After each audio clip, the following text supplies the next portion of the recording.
भोले करनी करोड़ों लोग दुखी हैं, गरीब हैं, शरीर से कष्ट है। क्यों? इसमें किसका दोष? आइए एक छोटी चर्चा करने के बाद फिर आपको कथा मिले सुनता हूं।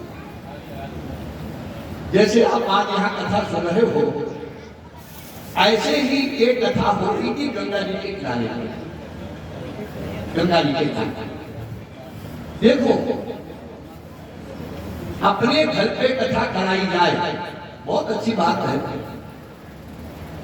वो स्थान नहीं रहता, वो घर नहीं रहता। तत्रैव गंगा जमुना त्रिवेणी गोदावरी सिंधु सरस्वती सर्वाणि तीर्थानि बसंति तत्र। जहां पर भागवत होती है सभी तीर्थ निवास करते हैं। लेकिन इससे भी अगर दसुना फल प्राप्त करना है तो किसी मंदिर पर करना है, और मंदिर से भी ज्यादा अगर सौगुना फल प्राप्त करना है तो तीर्थ में करना है। और तीर्थ से भी बढ़कर एक जगह है, वो है गंगा का तट। 1000 गुना फल प्राप्त होता है गंगा जी के किनारे कथा सुनने से। और उससे भी एक बड़ी जगह है, वो क्या है? बोले पीपल का वृक्ष। अगर यही भागवत की कथा पीपल के नीचे सुनी जाए तो अनंत फलदाह, उसके फल का वर्णन नहीं किया गया। क्यों? कलयुग में ये पीपल नहीं है, ये कल्प वृक्ष है। कल्प वृक्ष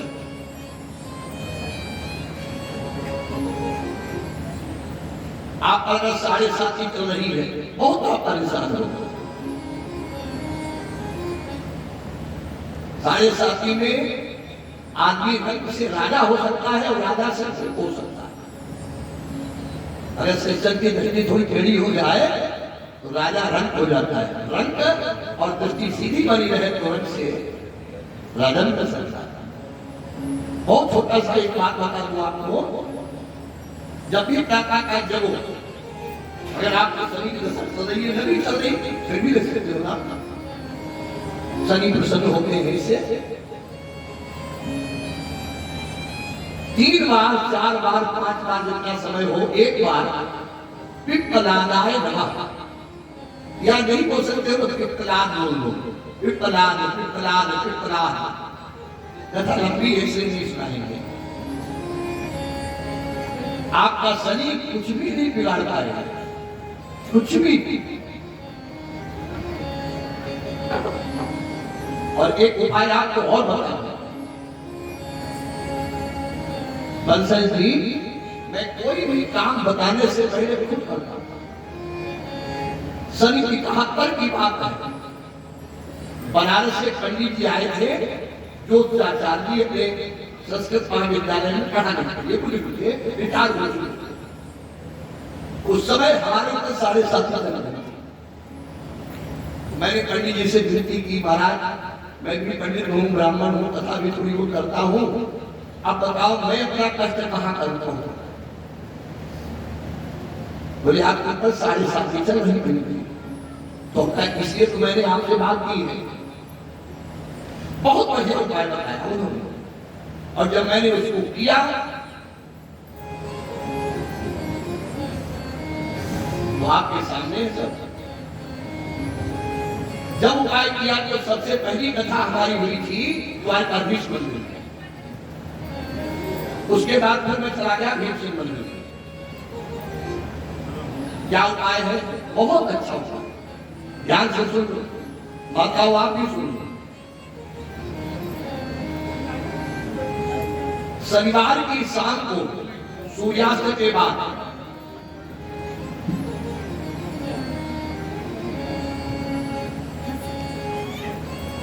आंगन में या छत पर, जहां कोई टोका काट न करे,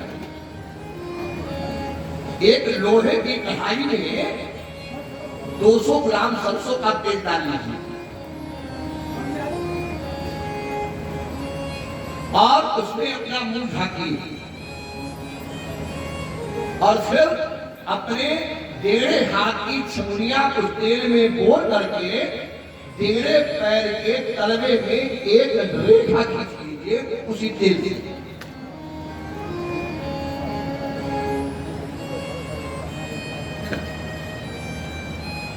उसके बाद फिर अपना मुंह उसी तेल में देख लीजिए। वो तेल आप कर लीजिए किसी शीशी में, वो सिद्ध हो गया आपका। बहुत तात्विक उपाय है ये, वही पंडित जी ने हमको बताया था।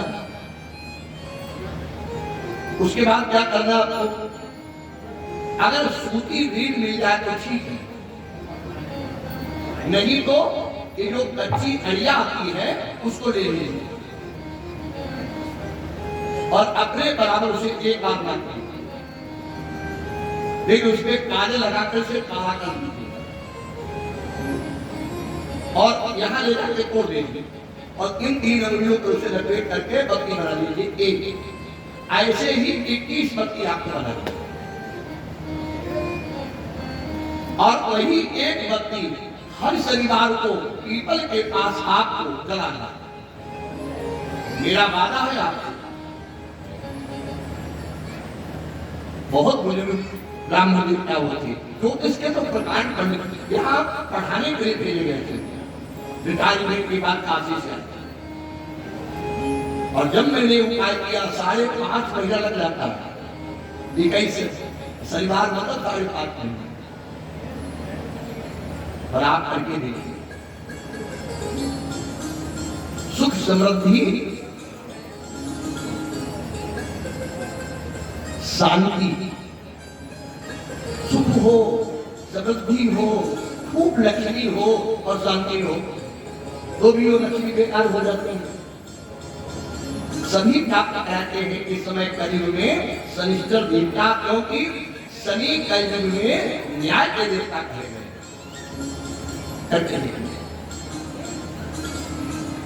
तो मैं आपको बता रहा था गंगा जी के किनारे कथा चल रही थी। एक राजा थी, राजा साहब की कथा सुनने आते थे। देखा आपने आजकल कोई नेता की कथा में आ जाए तो पक्का सोता बाग बाग हो जाते हैं। अरे भैया हमारी कथा में हमने भी किया है 2 नवंबर के लिए अपने आप लाया है ये पैटर्न बनती, आज नाम उन्होंने दे दिया है। हाँ, मैं पूरी कोशिश करूंगा 99.5% आसन का उद्घाटन करने के लिए। अब है ये उसमें है बात ये कि लोग पहुंच जाएंगे तो थोड़ी करीब 500 मीटर सड़क बननी है और कुछ हमारा भी स्वागत है, बिजली मेरी आ गई है आसन से। तो महात्मा ने राजा से कहा हमारा बड़ी कृपा आपकी। तो राजा ने कहा इसमें कृपा की बात क्या है भाई, कथा हो रही है क्या सुन ले। कोई भी कारण नहीं, इसने पूछा कथा में कोई विघ्न तो नहीं आ रहा है? बोले हाँ आ रहा है, हो सके दूर कर दो। क्या है? बोले एक कुटिया है हमारे बहुत खाज है, कान घबराती एक पास से निकलती है तो कथा सुनने में विघ्न हो जाता है। ठीक मारा, कल व्यवस्था हो जाएगी। रात में उस महात्मा योगी ने अपनी योग बल से उस कुटिया को बहुत सुंदर एक स्त्री बना, दूसरे दिन कथा निकाल दिया। साथ कथा समाप्त हुई, फिर खुशी। महाराज आज कोई कथा में विघ्न को नहीं आया? बोले महाराज आज मैंने एक अक्षर कथा सुनी नहीं। क्यों, आज क्या हुआ? बोले मैं यही विचार करता रहा इतनी सुंदर स्त्री का काम इस कथा में क्या है। बोले महाराज ये तो कथा है, इसमें तो सब लोग कथा सुनने आते हैं। अगर आपका विवाह करने की इच्छा हो तो आप उससे बात कर ले। रास्ता में बात की, वो तैयार हो गई और विवाह हो गया। महात्मा ने कहा इसको पटरानी बना देना हमारे कहने से। बोले ठीक है, पटरानी बना दिया। सायंकाल का समय हुआ। पहले जमाने में ये अति बत्ती बुझी रही, दीपक जलते थे, घी के दीपक, तेल के दीपक जलते थे। वो रात में उठी, जितने दीपक उसे मिले चाके और उल्टे कर दिए। 5-6 दिन में पूरे राजमहल में हो गया कि राजा जो पटरानी लाए हैं ये तो पक्की दिए चुटनी को दिया। राजा ने दिए देखा बात बिल्कुल पक्की थी। राजा ने सवेरे कहा, चल बाबा जी का चल ले गए। बोले महाराज इसे संभालो, ये तो पक्की टिकिया मालूम करती है। हमारे यहाँ कोई खाने की कमी है, लेकिन ये तो दिया खाती है महाराज, हम रखेंगे इसे। महात्मा ने आप राजा हो, जैसी आपकी राजा को स्नान करके चला गया। अब महात्मा ने उससे कहा, मैंने अपनी पूरी तपस्या तेरे लिए नष्ट कर दी। कुटिया से स्त्री नहीं, एक रात घराने की कप्तान बनवा दी, लेकिन तूने अपने कर्म नहीं छोड़े। अब हमारे यहाँ तो ये राजधानी नहीं ले पाओगी, फिर कुटिया हो जा, फिर काम तो बड़ा रहेगा। बात समझ में आए कि नहीं समझ में आए? आई तो होगी। भगवान ने इतना बढ़िया शरीर दे दिया, सोचने समझने की बुद्धि दे दी, काम करने के लिए हाथ दे दिए, चलने के लिए तीर्थ करने के लिए पैर दे दिए, लेकिन करते क्या हो? ये तो खुद जानते हो, हम तो नहीं जानते, ना आप हमारी जानते हो, ना आप भी जानते हैं। खुद विचार करो। भगवान कहते बेटा एक बार तो गलती हो गई, दोबारा गलती नहीं होगी। और अभी भी देर नहीं हुई है, गई सो गई, अब राख रही को जो श्वासें बच रही हैं उनको अच्छे काम में लगा लो। माताओं एक बात याद कर लो, तुम्हें बैठ करके माला लेकर के भजन करने की आवश्यकता नहीं है ना। भागवत की कथा कितनी सुन चुकी हो, गोपियां बिल्कुल पढ़ी लिखी नहीं थी, कभी माला लेकर के नहीं बैठी। फिर करती क्या थी? बच्चे को नहला रही है, भोजन बना रही है, गौ धो रही है, झाड़ू लगा रही है।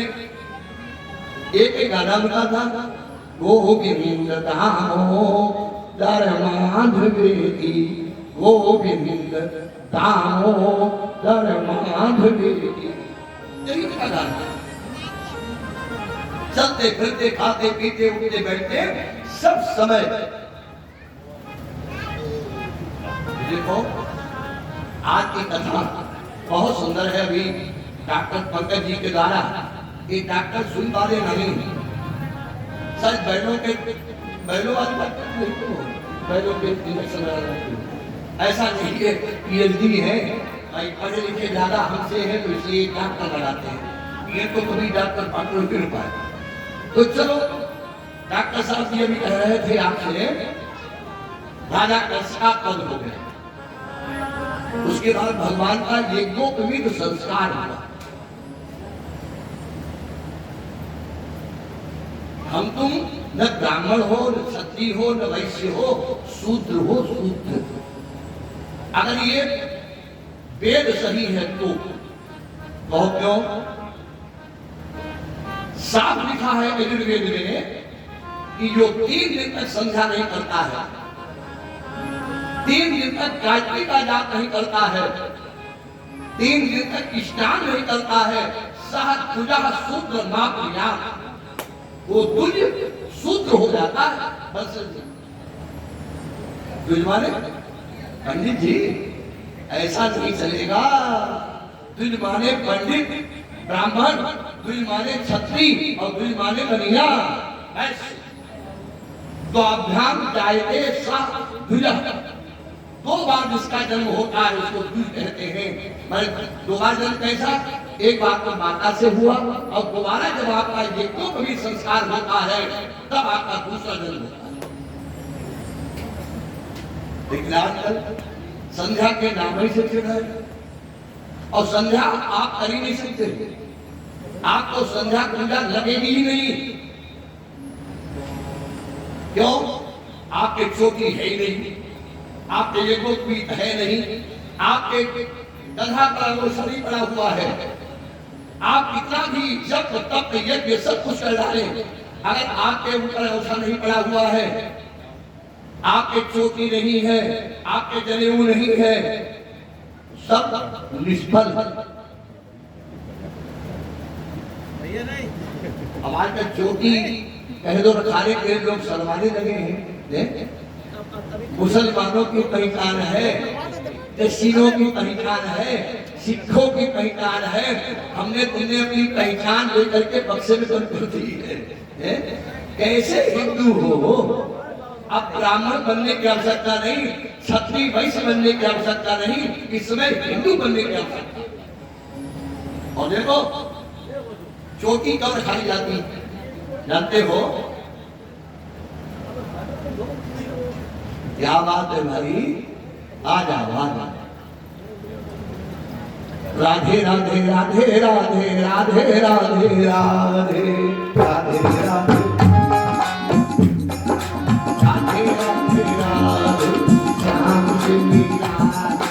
राधे राधे राधे पाव सिंधी राधे राधे राधे राधे राधे राधे राधे राधे राधे राधे राधे राधे राधे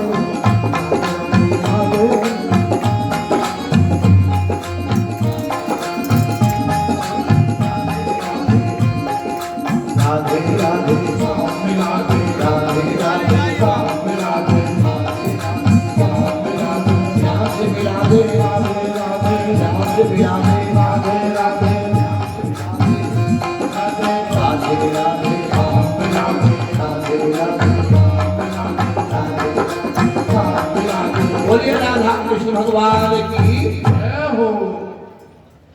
भगवान का ये दुख बीत हुआ,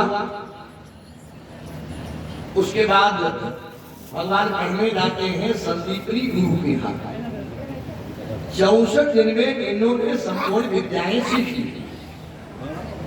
और गुरु का मरा हुआ बेटा दक्षिणा में ला करके दे दिया। भगवान आते मथुरा में, उन्होंने एक दिन भगवान से पूछा कि प्रभु आप बड़े विमन रहते हो, आपका मन उदास क्यों रहता है? उद्धव ने कहा, ओ भगवान ने कहा, उद्धव मोहि ब्रज बिसरत इनाई, मुझे ब्रज नहीं भूलता है, तो बोले चले जाओ, जो दूरी तो है नहीं। तब भगवान ने कहा, उद्धव अब तुम जाओ, ये हमारा पत्र नहीं। देखो एक तीर से 2 शिकार किए भगवान ने। उद्धव को बड़ा घमंड है कि मैं बहुत ज्ञानी हूं। भगवान ने क्या किया, उद्धव को पत्रिका दे दी और उद्धव जब चले हैं, चले मथुरा से जब कुछ दूर वृंदावन नजर आया, वहीं से प्रेम ने अपना अनोखा रंग दिखलाया। उलझ कर वस्त्र में कांटे लगे उद्धव को समझाने, तुम्हारा ज्ञान पर्दा फाड़ दे प्रेम दीवाने। एक ही बात आ रही थी समझ में, प्रेम जगत में सार और कुछ सार नहीं। जब ये पहुंचे वृंदावन, जहां हजारों गोपियों के बीच में श्री राधा जी विराजमान है, राधा ने जिस समय देखा है उद्धव जी के हो, सम्मान में उसके खड़ी हो गई थी। और उद्धव जी ने क्या किया, अपना ज्ञान बखानना शुरू कर दिया। और जो ज्ञान शुरू किया तो राधा जी को बहुत हंसी आई।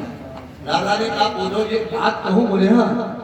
बोले उद्धव सब आए अजमाए, उद्धव कारे तो सब कारे अजमाए, उद्धव सब कारे अजमाए, उद्धव सब कारे अजमाए, सब कारे अजमाए। कोयल के सुख कागा पाले, कोयल के कागा पाले, कागा पाले, कोयल के सुख कागा पाले। हंसी हंसी कंठ लगाए, ओ हंसी हंसी कंठ लगाए, श्याम ने भय उड़न जब लागे,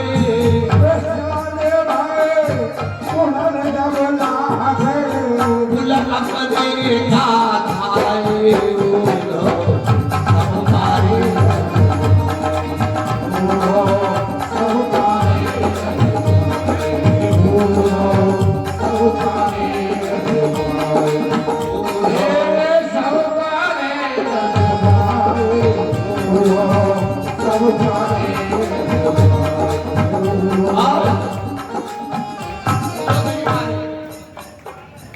राधा थे ना, तो ज्ञान मांगने लगे।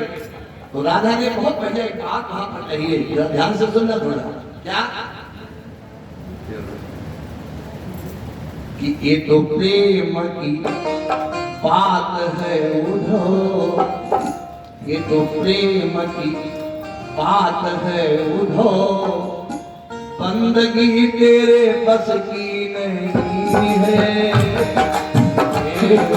बात है उधो, बंदगी तेरे बस की नहीं है।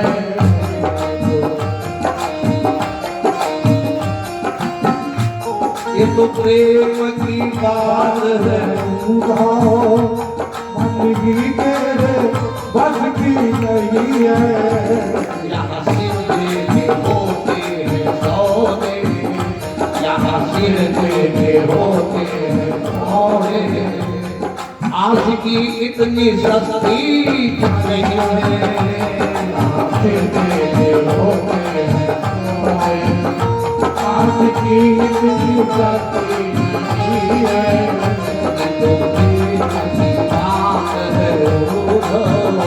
बंदगी तेरे बस की नहीं है।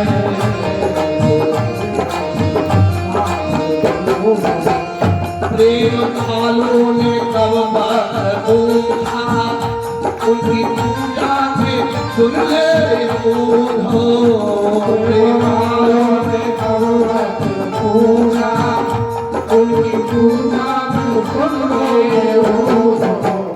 यहाँ दम होती है पूजा, यहाँ दम होती है पूजा, सिर झुकाने की फुर्सत नहीं है। दम होती है पूजा, सिर झुकाने की फुर्सत नहीं है।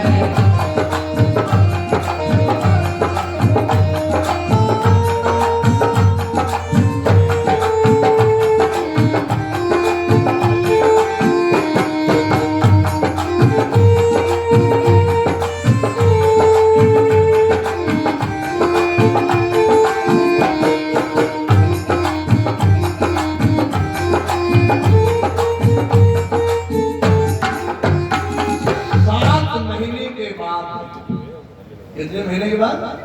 7 महीने के बाद जब उद्धव मथुरा आए हैं कृष्ण के पास, तो कृष्ण ने पूछा ज्ञान सिखा है? तो एक ही बात उद्धव ने कही थी, इच्छा तो कुटीर गौरम यमुना के तीर। अगर इन आंखों को आपके देखने की अभिलाषा न होती तो मैं एक पर्ण कुटी बना देता जमुना के किनारे, वही पड़ा रहता। बोले तो क्या करते? बोले गोपियों के पैर की धूली अपने माथे में लगा करके वही पड़ा रहता। ऐसी है गोपियों। तो भगवान देवियों, इसके बाद में जरासंध आता है, और एक बार नहीं 18 बार। बीच में कार्य बनाया भगवान ने करके राजा मुस्कुंद जो सोया हुआ था त्रेता युग का, उससे भक्त करवाया। और जब 18वीं बार जरासंध आता है तो भगवान ने अपनी मथुरापुरी का गेट बंद करवा दिया, फाटक बंद करवा दिया 3 दिन 3 रात के लिए। 3 दिन 3 रात में भगवान ने 48 कोस माने 12 योजन 848 48 कोस लंबी चौड़ी द्वारकापुरी का निर्माण समुद्र में करवा दिया। रातों रात सभी भक्तों को जो जाना चाहते थे उनको द्वारकापुरी भेज दिया। चौथे दिन भगवान गेट के बाहर आते हैं, फाटक खुला बाहर आए, जरासंध ने देखा कि लड़का हमसे डर गया है, पहले से पकड़ लेते हैं, दल में पानी भरे आया है। दोनों भाई जो ही पकड़ने के लिए आगे बढ़ा, कोई कृष्ण ने कहा बलदाऊ भैया भागो। अरे बोले शक्ति होके भागोगे? अरे बोले बलदाऊ हो तो बड़े, लेकिन बुद्धि में किसको लगते हो? बोले क्यों? बोले जैसी हवा चले ऐसी पीठ देंगे, भागो।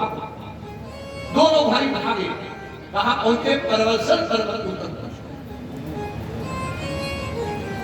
एक ही रास्ता चढ़ने की, एक ही रास्ता उतरने की। इसलिए क्या किया, वहां लगवा दी मसाला लगवा करके और आग लगवा दी, आग लगवा दी। रैया का बलदाऊ अब तैयार हो गया और कृष्ण राम ने वहां से छलांग भरी। कहा और एक द्वारिकापुरी, जो लोग द्वारिकापुरी गए हो देखा होगा, 3 द्वारिकापुरी है। एक है मूल द्वारिका, एक है राज द्वारिका, एक है भेंट द्वारिका, जहां सुदामा से भेंट हुई।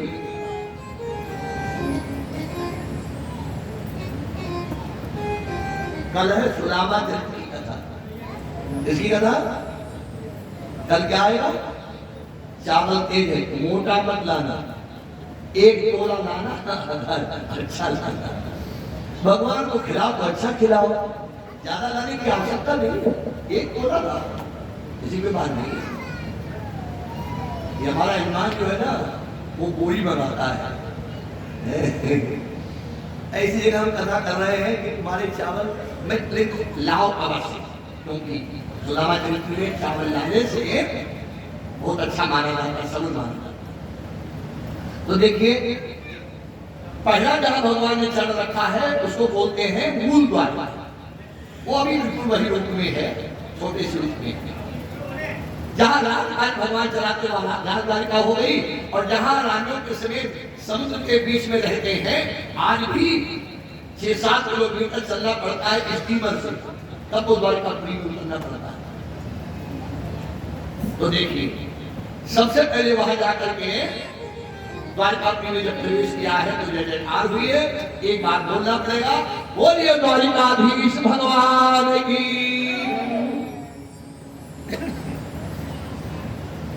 सबसे पहले बलदाऊ का विवाह हुआ। आप जानते हो बलदाऊ और रेवती का जोड़ नहीं है।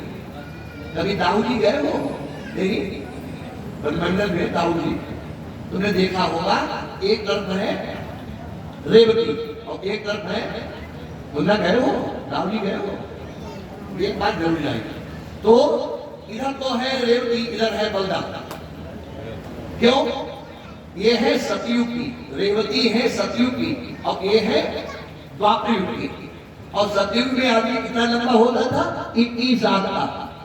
जब आदमी 21 साल का होगा तो महिला भी तो कभी 21 साल की होगी। अब कहा कितनी लंबी?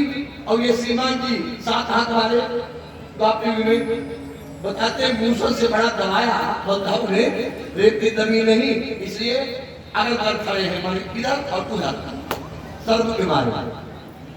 इसके बाद नंबर आता है भगवान कृष्ण के विवाह का। इनके कोई थोड़े विवाह करोगे, 16,108, उसमें मुख्य विवाह है रुक्मिणी का विवाह। आइए विवाह का नाम लेते फिर चलते हैं रुक्मिणी विवाह। राधे अलवेली सरकार जपे नारायण, राधे अलवेली सरकार जपे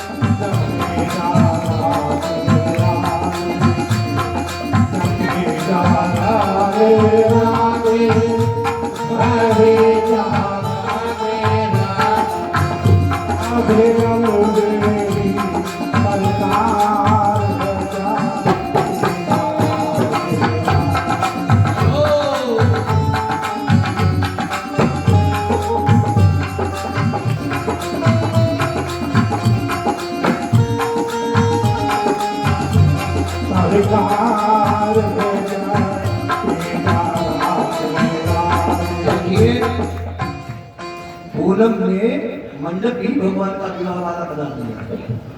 ये पहली बार बना है। और आप कभी गए हो द्वारिकापुरी? कौन गया है? आप नहीं हो, देखा होगा आज भी वो मंडप बना है, बिल्कुल ऐसे हल्का सा, कोई ज्यादा वहां नहीं है, हल्का सा सरल सा। तो देखिए भगवान का पहला विवाह कैसे हुआ है। एक इंद्र नाम की नगरी में, उसके राजा का नाम था भीष्मक। राजा भीष्मक के 5 संतानें थी।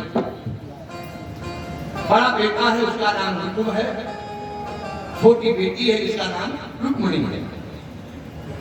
रुक्मिणी विवाह के योग्य होती है। राजा ने दरबार में बात रखी कि भाई रुक्मिणी का विवाह किसे किया जाए। तो कहा रुक्मिणी का विवाह, जितने भले लोग थे उन्होंने कहा रुक्मिणी का विवाह किया जाए वासुदेव से, वासुदेव माने कृष्ण से। वही कोई बैठा था रुक्मिणी कहता तुम सब पागल हो गए हो, इसके बाप का पता नहीं, अम्मा का पता नहीं।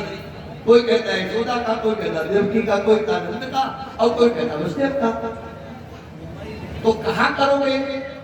बोले चंदेरी देश का राजा जो शिशुपाल है, मैं अपनी बहन का विवाह उसके साथ करूंगा। तो अब ये बात उनकी शाम को रुक्मिणी के पास। रुक्मिणी ने कहा मैं प्राण छोड़ दूंगी लेकिन विवाह नहीं करूंगी शिशुपाल से। तब सखियों ने समझाया कि ओ पथ क्या पथिक कुशलता क्या, हाँ जिसमें बिखरे सूरत हो।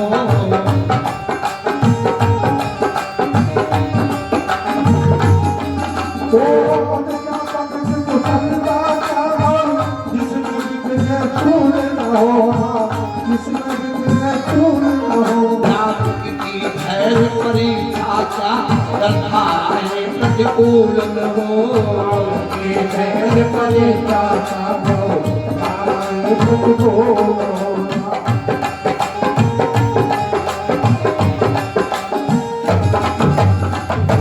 अगर वो मल्लाह क्या जो धाराओं से डर जाए, तू एक चिट्ठी लिख। अरे बोले हमारी तो कोई जान पहचान भी नहीं है। बोले उनका एक नाम है दीन बंधु, उस नाम से चिट्ठी लिखी। तो चिट्ठी लिखी, उस चिट्ठी में 7 श्लोक लिखे हैं। कितने लिखे? 7 श्लोक क्यों लिखे? भागवत कितनी पढ़ती है? 7। अरे भुवनई में सुंदरम, मैंने तुम्हें देखा नहीं है, सुना है। सुत्वा गुणान तब भुवनई में सुंदरम, तुम 3 लोग 14 भुवन में सबसे ज्यादा सुंदर हो। लेकिन अगर आप नहीं आए तो मैं अपने शरीर को छोड़ दूंगी, मेरा कुछ नहीं बिगड़ेगा, तुम्हारा दीन बंधु नाम समाप्त हो जाएगा। चिट्ठी लिखी, अब ले जाने वाला कोई नहीं। एक ब्राह्मण आता है भिक्षा के लिए। रुक्मिणी ने उससे प्रार्थना की। ब्राह्मण चिट्ठी को लेकर के चलता है। नगर के बाहर ब्राह्मण को आ गई नींद, सो गए। भगवान का नाम क्या है? बोले अंतर्यामी आप हरि, जान विप्र की पीर, सोबति लई ठाढ़ो कियो पुरी द्वारिका थी। द्वारिकापुरी के पास दर्शन कर दिया। सवेरा हुआ, ब्राह्मण भगवान के दरबार में गया। ब्राह्मण को देख करके भगवान ने बड़ी खातिरदारी की और कहा कहिए महाराज कैसे पधारे हो। वो पूरी चिट्ठी निकाल के दी, भगवान ने दे दी। महाराज आप भी ब्राह्मण हो, एक चिट्ठी पढ़ दो, क्या लिखा है? तो उसमें लिखा था कि एक सिंह की शिकार लेने के लिए श्रृंगार आ रहा है। एक का भाग एक श्याम पर कुत्ता लेने आ रहा है, और अगर आप न आए तो मैं तो अपने प्राण छोड़ दूंगी, लेकिन तुम्हारा नाम बदनाम हो जाएगा। जो इतना सुना भगवान के नेत्र लाल हो गए। और भगवान क्या बोले? वो बोले दुर्देव जरा ठहरो, बोले दुर्देव जरा ठहरो, मैं रथ तैयार कराता हूं और दुष्टों का दलमल दल करके रुक्मिणी ब्याह कर लाता।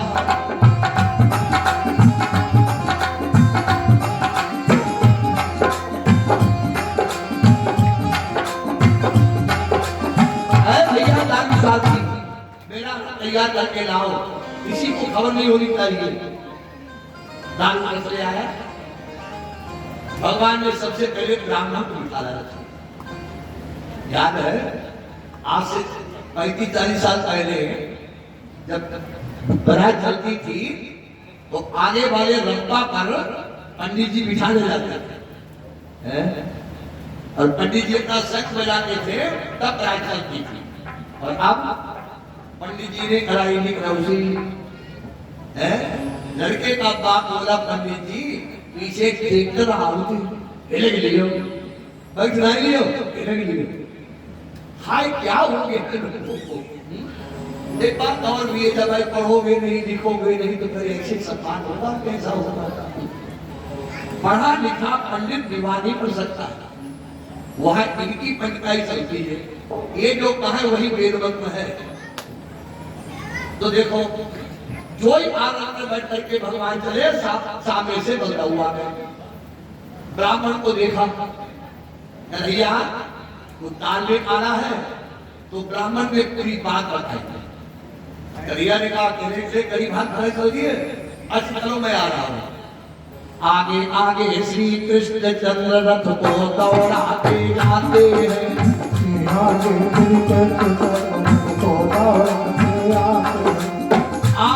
आगे श्री कृष्ण चंद्र रथ को दौड़ाते आते हैं, पीछे से श्री बलदाऊ की सेना को बढ़ाते जाते हैं, पीछे से श्री बलदाऊ की सेना को बढ़ाते जाते हैं। एक छोटी सेना लेकर के पीछा किया, कुंडनपुर में पहुंचे।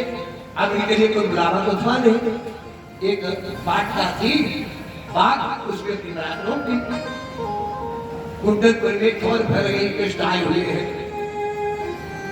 रात में अपने लड़के से चुरा करके भीष्मक ने भगवान कृष्ण की अगवानी लीला करके, भगवान कृष्ण ने कहा बताओ भैया विवाह पक्का हो गया? बोले कैसे? बोले देखिए बाप अगवानी लेने आ गया, और क्या चाहिए? इधर कोई लड़का आ चुका है और इधर तैयारी हो रही है चंद्री देश के शिष्टकाल की। निकौसी हुई, कुआं मारा हुआ। वैसे तो माताओं अब कुआं है नहीं, शायद तुम लोग वो बाल्टी वाल्टी रख करके ही कुआं मारे करती होगी हमारी समय को। लेकिन अगर कहीं कुआं हो तो रस्सी पकड़ के बैठा। मैंने एक खबर पढ़ी थी मेरठ के पास की, बहुत पहले की बात है। एक अम्मा वो की छोरी कुआं मारा करने के लिए पैर लटका करके कुआं में बैठी, और लड़कों को बड़ी जल्दी पड़ती है शादी की, विवाह की, तो जल्दी जल्दी चक्कर मार रहा था। कुआं मारा क्यों होता है? कुआं मारा इसलिए होता है, बेटा अपनी माता को उस वचन देता है, भले मेरी शादी हो रही है लेकिन मैं तुझे वचन देता हूँ कि तेरी सेवा में कोई अंतर आने नहीं दूंगा। ऐसी सेवा करते हैं, लड़का को क्या कहना। ससुराल प्यारी लगी जब तेरे रूप कुटुंब भरे करते, अब लानन श्रीमती जी आई, कैसे फूलों संगे ले आई, और सास ससुर वाले कोने में झोंकी आई। तो देखो आज भगवान की बारात चली है, वो शिषपाल की बारात चली। अब एक लड़की के लिए दो लड़के कुंडनपुर में पहुंचे। जरासंध भी आया था बारात में। जरासंध ने शिषपाल से कहा तुम्हारा विवाह नहीं होता है। बोला क्यों? बोले मैंने इसको परमसन सर्वतपुर जिंदा फूंक दिया था और ये जिंदा फूंक होकर के आ गया है, ये बीमारी होने लगा तुम्हारे। अरे रुकने का ऐसी बात करते हो कानून सी। मैंने वो व्यवस्था की है कि कोई पक्षी भी पर नहीं मार सकता। इसी बात के लिए तो भारतवर्ष है, क्यों भाई? इसी बात के लिए राम मंदिर के लिए जब कहा गया कि तो पक्षी भी पर नहीं मार सकता, तो वहां के रोरा भी पता नहीं चले कहां चले गए। ऐसा है भारतवर्ष, अपने पर आ जाए बस, अपने पर आ जाए। हिंदुओं में बस यही एक कमी है, अपने पर नहीं आते। ये चले वो चले, वो करे, पड़ोसी करे, वो करे, हमें कुछ करना पड़े बस के मतलब पड़ोसी कर ले, गुंडा पीछे सब कर ले, हमें कुछ करना पड़े। ऐसा नहीं है, सबको मिलकर के संगे शक्ति कलम जुड़े कलयुग में एक काम शक्ति हुई। तो देखिए अब सायंकाल का समय हुआ तो लड़की जाती है सुहाग मांगने, हमारे जाती भी जाती है सुहाग मांगने नहीं जाती है। हमारे जिला हरदोई में आज भी लड़की जाती सुहाग मांगने है धोबिन के यहाँ। धोबिन एक ऐसी कथा आती है, सोमा धोबिन थी और एक ब्राह्मणी के 7 लड़के थे, एक लड़की थी। तो एक महात्मा आ गया दरवाजे पर, बहुओं ने भिक्षा डाली तो बहुओं के लिए कह दिया सौभाग्यवती भव, और जब लड़की ने भिक्षा डाली तो कह दिया बेटी धनवती भव। धनवती भव ये विधवाओं के लिए आशीर्वाद होता है और सौभाग्यवती स्वामियों के होता है। तब उसने महात्मा से पूछा तो महात्मा ने कह दिया कि भैया इसकी 7वीं भौरी पड़ेगी और इसका पति मर जाएगा सब के ऊपर। कोई उपाय है? बोले हाँ, एक सोमा धोबिन है, अगर वो अपना सुहाग दे दे इसे तो इसका पति जिंदा हो सकता है। तो छोटा लड़का जो था अपनी बहन को लेकर के सोमा धोबिन कह जाता है और 1 महीना लगातार चुरा करके सोमा धोबिन के दरवाजे पर लीपा। एक धोबिन को पकड़ लिया। कौन हो तुम? बोले हम ब्राह्मण हैं। ऐसी ऐसी बात है। तो धोबिन ने कहा तुमने हद कर दिया, तुमने तो मुझे नरक में भी जाने लगे। हाय हमारा क्या होगा? अपना सुहाग कौन दे देता है? लेकिन चलो तुमने हमारी सेवा की है तो मैं चलती हूँ तुम्हारे साथ। सोमा धोबिन आई, लड़की का विवाह कराया गया, 7वीं भौरी पड़ी, लड़का मर गया। धोबिन ने कहा कि अगर मैंने सोमवती अमावस्या का व्रत किया है विधि से तो इसका पति जिंदा हो जाए। उस सोमवती अमावस्या के प्रभाव से उसका पति तो जिंदा हो गया, लेकिन धोबिन का पति मर गया। जब वो चली तो रास्ते में एक तेल बेचने वाली मिली और सोमवती दिन था, सोमवती थी उस दिन, तो तेल छुआ नहीं जाता है। फिर रुई वाली मिली, नहीं उसे छुआ। घर में पहुंची, पति मरा पाया। तो धोबिन ने कहा कि मैं 12 वर्ष की सोमवती अमावस्या का व्रत करूंगी, मेरा पति जिंदा हो गया। ये सतयुग की बात है। तो उसका पति जिंदा हो गया था। तब से कहीं कहीं ये प्रथा है, आज भी धोबिन सुहाग देती है। हमारे जिला हरदोई में आज भी धोबिन ही लड़की को सुहाग देती आज। लेकिन कुंडलपुर में ऐसा नहीं था। कुंडलपुर में देवी का एक अवंतिका देवी का मंदिर था, उस मंदिर में लड़की सुहाग मांगने जाता। अब पहुंची है रुक्मणी अपने सखियों के साथ में, दोनों तरफ सेना लगा दी गई है। देवी के सामने पहुंच करके और क्या कहा है कि कैसे मनाऊं तुझे, कैसे मनाऊं मेरी माँ, तुझे कैसे मनाऊं मेरी माँ, सभा में मेरी लाज रख, तुझे कैसे मनाऊं मेरी माँ, सभा में मेरी लाज रखना, तुझे कैसे मनाऊं मेरी माँ, सभा में मेरी लाज रखना। बड़े बड़े मस्तक है मैया तुम्हारे, बड़े बड़े मस्तक है मैया तुम्हारे। इस समय क्या चल रहे हैं? क्या चल रहा है? और ऐसे बैठी है मालूम करती बिल्कुल फूल जैसी हो। अरे हमें तो परसों से फिर चिल्लाना है, परसों से फिर हमारी कथा है। बोल दो। देवी जी का इस समय पाठ भी चल रहा है। तुझे कैसे मनाऊं मेरी माँ, सभा में मेरी लाज रखना, तुझे कैसे मनाऊं मेरी माँ, सभा में मेरी लाज रखना। बड़े बड़े चरण मैया तुम्हारे, बड़े बड़े चरण मैया तुम्हारे, बिछुआ पीढ़ाओ मेरी माँ, सभा में मेरी लाज रखना, बिछुआ पीढ़ाओ मेरी माँ, सभा में मेरी लाज रखना। बड़े बड़े वास्त हैं मैया तुम्हारे, बड़े बड़े वास्त हैं मैया तुम्हारे, चुनरी उड़ाओ मेरी माँ, सभा में मेरी लाज रखना, चुनरी उड़ाओ मेरी माँ, सभा में मेरी लाज रखना। बड़े बड़े भोग हैं मैया तुम्हारे, बड़े बड़े भोग हैं मैया तुम्हारे, हलवा चढ़ाओ मेरी माँ, मेरी लाज रखेगा, हलवा चढ़ाओ मेरी माँ, मेरी लाज रखेगा। भगवती की स्तुति की और जब बाहर निकल के खड़ी हुई, एक निगाह सैनिकों पर डाली, सभी सैनिक मूर्छित होके गिर पड़े। रुक्मिणी कौन है? महालक्ष्मी है, राधा है, महालक्ष्मी, लक्ष्मी नहीं महालक्ष्मी। और जानते हो जब कोई व्यक्ति उसको भोग दृष्टि से देखता है तो उसे वो नाश कर डालती है। दो बातें, एक है मां, एक है पत्नी। जो मां की दृष्टि से देखता है लक्ष्मी को, वो सुख समृद्धि से पूरे जीवन भर आनंद करता है, और भोग दृष्टि से देखता है उसका नाश हो जाता है। भोग दृष्टि माने शराब पीना, जुआ खेलना, बढ़िया बढ़िया काम करना, और इसका मतलब क्या है? बढ़िया खाओ, बढ़िया पहनो, और बच्चे को खूब दान करो, आगे के लिए तैयारी कर लो। ये क्या है आगे की? एक बात मैं आपको बताऊं दूं, जो इस समय भोग रहे हो, जो तुम्हें इस समय मिल रहा है, ये अभी तक किया हुआ नहीं है। ये किसी का नाम है भाग्य। ये पूर्व जन्म में आपने पूर्ण किए थे, धर्म किया था, उसका फल आज में मिल रहा है। और अब जो कर रहे हो वो कब मिलेगा?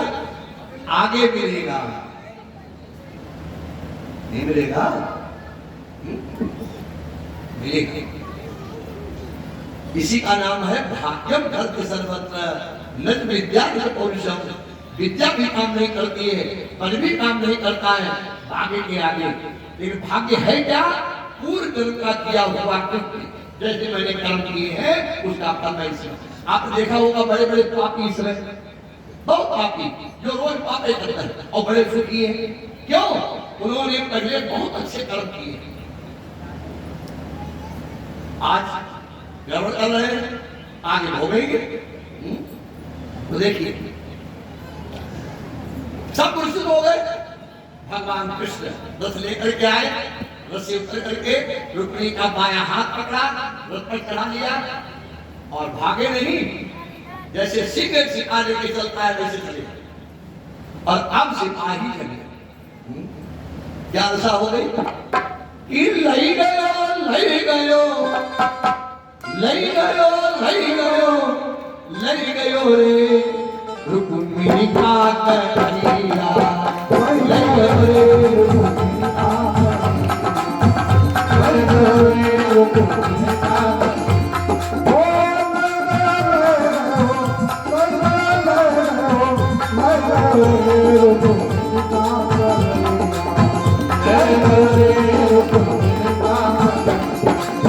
और घरे शिशुपाल किया है, और घरे शिशुपाल किया है, अपने संग बराती आए, अपने संग बराती आए। देखती देखती देखत देखत रही गए रुक्मिणी का कन्हैया, रुक्मिणी का कन्हैया।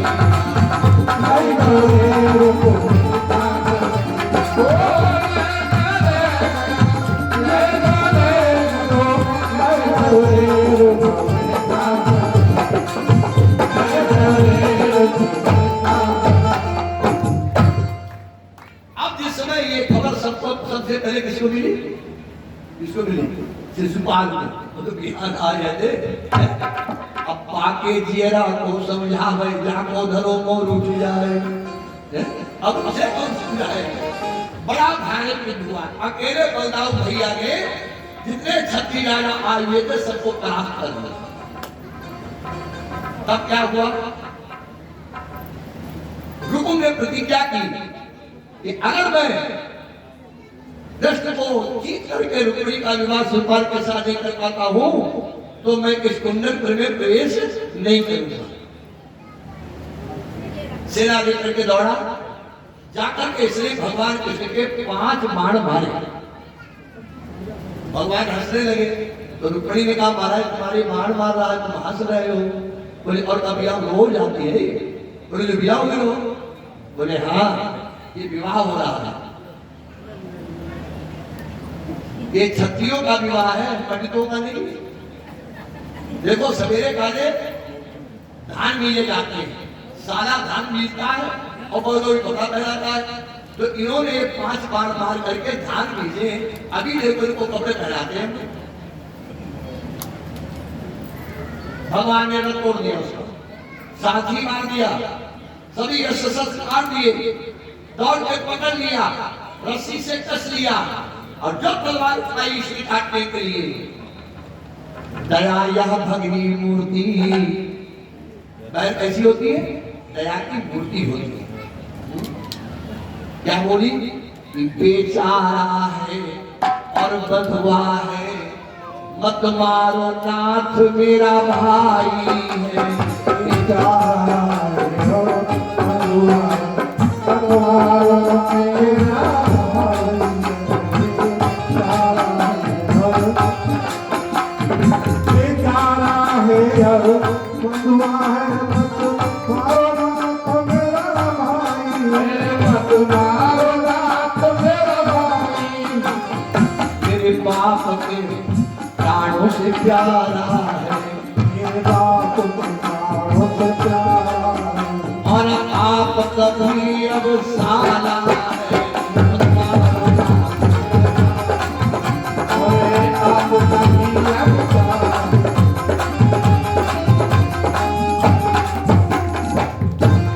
बलदाऊ ने आकर के उसे छुटा दिया, साले को मत छोड़ दो। अब भगवान अपनी बना लेकर के द्वारिकापुरी पहुंचे।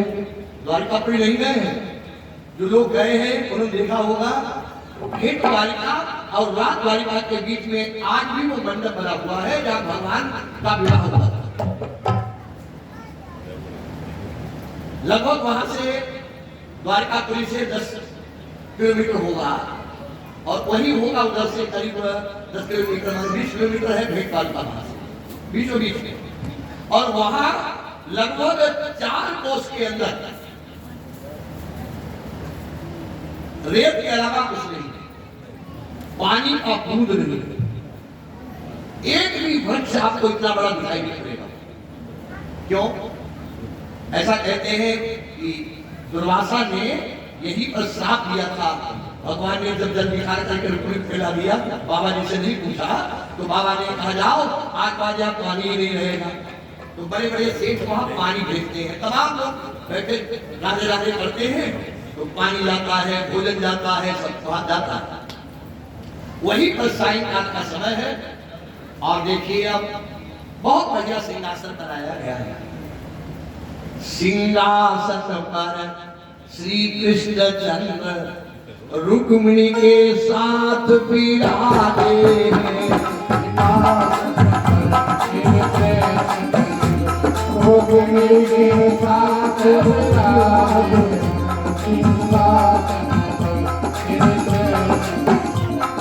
सिंहासन पर श्री कृष्ण चंद्र रुक्मिणी के साथ विराजे। मंडप में गंगा जल